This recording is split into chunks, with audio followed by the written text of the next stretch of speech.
तो Tally Prime का journal entry देखेंगे, है ना, कि हम लोग जर्नल एंट्री कैसे बनाते हैं। देखिए, जर्नल एंट्री बहुत ही इंपॉर्टेंट चीज है। जब आप कोई भी लेन देन का काम करते हैं या किसी बिजनेस में भी काम कीजिएगा या आप कॉमर्स भी पढ़ रहे हैं, वहां पर जर्नल एंट्री सबसे इंपॉर्टेंट है। बिना जर्नल एंट्री का आप कोई भी काम नहीं कर सकते हैं। सबसे पहले जर्नल एंट्री होता है और जर्नल एंट्री को देखकर हम लोग फिर लेजर बनाते हैं और लेजर को देखकर हम लोग ट्रायल बैलेंस बनाते हैं। ट्रायल बैलेंस को देखकर हम लोग फिर फाइनल अकाउंट बनाते हैं। फाइनल अकाउंट में सबसे पहले हम लोग क्या बनाते हैं? ट्रेडिंग अकाउंट, फिर प्रॉफिट एंड लॉस और फिर बैलेंस शीट। ये फाइनल स्टेटमेंट जो होता है वो अंतिम खाता होता है और वो 31 मार्च तक बनाया जाता है। इसी से पता चलता है कि हम लोगों का बिजनेस किस पोजीशन में है, प्रॉफिट में जा रहा है या लॉस में जा रहा है, हमारे पास कितना एसेट्स है, कितना लायबिलिटीज है, किससे हम पैसा पाते हैं, कौन हमसे पैसा पाता है, वो फाइनल अकाउंट से हम लोगों को पता चल जाता है। तो आज हम लोग पहला स्टेप बना रहे हैं, जो कि पहला स्टेप कहां से शुरू होता है? जर्नल एंट्री से।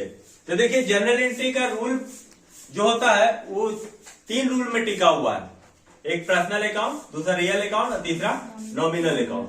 पर्सनल अकाउंट का रूल होता है debit the receiver, credit the giver. जो आपके पास आएगा उसको डेबिट करना है और जो आपके पास नहीं जाएगा उसको क्रेडिट करना है। रियल अकाउंट का रूल होता है डेबिट व्हाट्स कम इन, क्रेडिट व्हाट्स गोज आउट।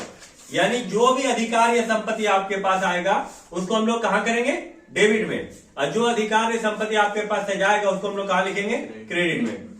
और तीसरा नॉमिनल अकाउंट। नॉमिनल अकाउंट का रूल होता है debit in all expense and losses, credit in all income and income. जितना भी हानि या खर्चा होगा वो कहां आएगा? डेबिट में। और जितना भी इनकम या प्रॉफिट होगा कहां जाएगा? क्रेडिट में।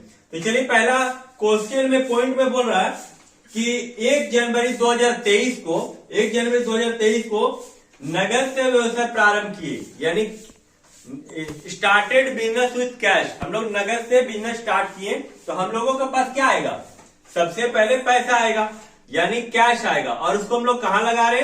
पूंजी में। तो यहाँ पर सबसे पहले हम लोग क्या लिखेंगे? Journal entry in the books of XYZ limited. जिस कंपनी का आप जर्नल एंट्री बना रहे हो उसका नाम होगा, डेट होगा, पार्टिकुलर होगा, LF होगा, वाउचर टाइप होगा, डेबिट अमाउंट, क्रेडिट अमाउंट होगा। ये वाउचर टाइप आपका टैली में जब आप एंट्री करते हैं उसके लिए होता है। अदरवाइज यदि आप एंट्री नहीं करना चाहते तो फिर ये वाला सिर्फ एंट्री नहीं होगा।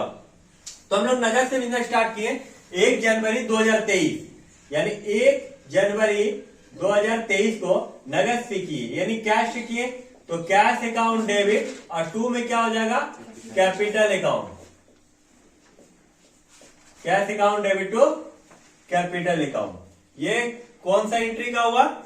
जब हम लोग नगद बिजनेस स्टार्ट किए। कितना से किए? तो 1 लाख रुपया से। आप लोगों को भी आके बनाना है, हम 2 एंट्री आपको दिखा रहे सिर्फ बना के लिख दिए। उसके बाद फिर बोल रहा है कि SBI में खाता खोले, यानी cash deposit with SBI। SBI में हम लोग जमा किए पैसा। कितना जमा किए? 10,000 रुपया। कितना तारीख?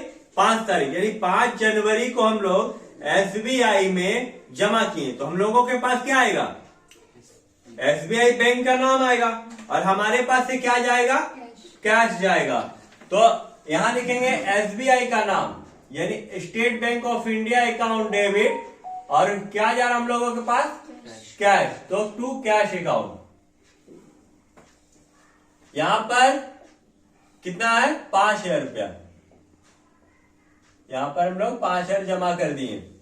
ये कितने तारीख? 5 जनवरी 2023 को। ठीक है। यदि इसका वोचर टाइप बोला जाए तो वोचर टाइप समझने के लिए बहुत आसान तरीका, जब भी आपका कैश ऊपर रहेगा, उसका वोचर टाइप F6 होगा। क्या होगा? F6, टैली में एंट्री करने के लिए। और जब हम लोग पैसा जमा करते हैं बैंक में या पैसा निकालते हैं तो उसको हम लोग कॉन्ट्रा वोचर बोलते हैं। क्या बोलते हैं? कॉन्ट्रा एंट्री, है ना। और कॉन्ट्रा एंट्री के लिए क्या होता है? F4। यानी जब आप बैंक में पैसा जमा कीजिएगा या पैसा निकालिएगा, यानी कैश के साथ बैंक या बैंक के साथ कैश जब भी होगा तो हमेशा क्या होगा? F4 होगा, कॉन्ट्रा एंट्री, है ना। उसका नाम आइए।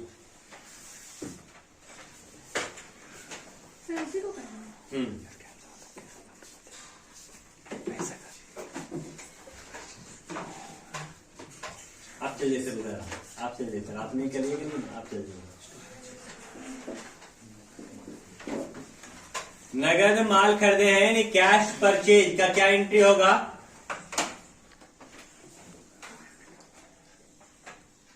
परचेज, बोल बोल के करना है, account debit to cash account. नगद माल खरीदने का क्या एंट्री हो, purchase account debit to cash account. 3000 रुपए का परचेज है। नीचे नीचे